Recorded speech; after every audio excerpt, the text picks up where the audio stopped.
স্বামী সংসার ছেড়ে কোনো স্ত্রী লোক যদি চলে যায় তাহলে তার জেল হবে 7 বছরের। ভিডিওটি অত্যন্ত গুরুত্বপূর্ণ এবং অনেকেরই এই বিষয়গুলো অজানা, কাজে অনেক বেশি বেশি করে শেয়ার করে ওই সকল স্বামীদেরকে জানার সুযোগ করে দিন এবং অন্যরা সচেতন হন। বিষয়টা হচ্ছে, যদি কোনো স্ত্রী লোক তার স্বামী থাকা অবস্থায় সে যদি স্বামীর পারমিশন ব্যতীত, বিশেষ করে সর্বশেষ ভিডিওতে যে জিনিসটা স্পষ্ট করা হয়েছিল, কাবিন নামার 18 নম্বর কলামে যদি স্ত্রীকে বিবাহের পারমিশন না দিয়ে থাকেন, তাহলে আপনার ওই স্ত্রী যদি আপনাকে না জানিয়ে অন্য কারো হাত ধরে পালিয়ে যায়, তাহলে সেক্ষেত্রে তার জেল হবে 7 বছর। মামলা হবে পেনাল কোডের 494 ধারা অনুযায়ী।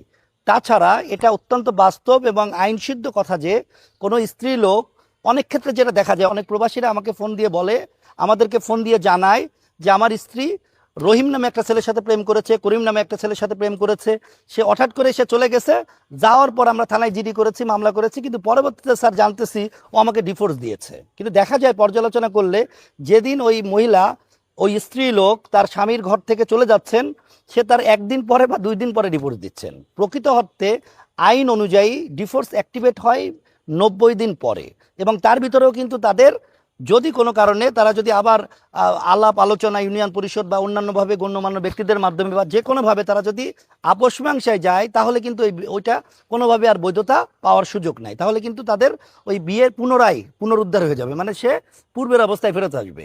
সেক্ষেত্রে যদি ঘটনাটা এমন হয় যে আবার স্ত্রী আপনাকে না জানিয়ে অন্য কোনো লোকের সাথে চলে যাচ্ছে এবং পরবর্তীতে আপনাকে তালাক দিচ্ছে, তাহলেও কিন্তু তার 7 বছরের জেল হচ্ছে। এই তালাকটাও কিন্তু বৈধ নয়। কাজেই ভিডিওটি অনেকের অজানা, বেশি বেশি করে সবাইকে জানান। ধন্যবাদ সবাইকে, অনেক ভালো থাকবেন সবাই। অবাধ্য স্ত্রীকে স্বামী ভরণ পোষণ দিতে বাধ্য নয়। হাইকোর্ট থেকে রুল জারি করা হয়েছে যে সকল স্ত্রীরা স্বামীর অবাধ্য রয়েছে সেই সকল স্ত্রীদেরকে স্বামী ভরণ পোষণ দিতে বাধ্য নয়। তাই বলছি, ভিডিওটি প্রচুর পরিমাণ শেয়ার করুন, কেননা আপনার শেয়ারের মাধ্যমে সকল অবাধ্য স্ত্রীরা জানতে পারবে সে আজ থেকে তার স্বামীর ভরণ পোষণ আর পাবে না। ভিডিওটি প্রচুর পরিমাণ শেয়ার করুন।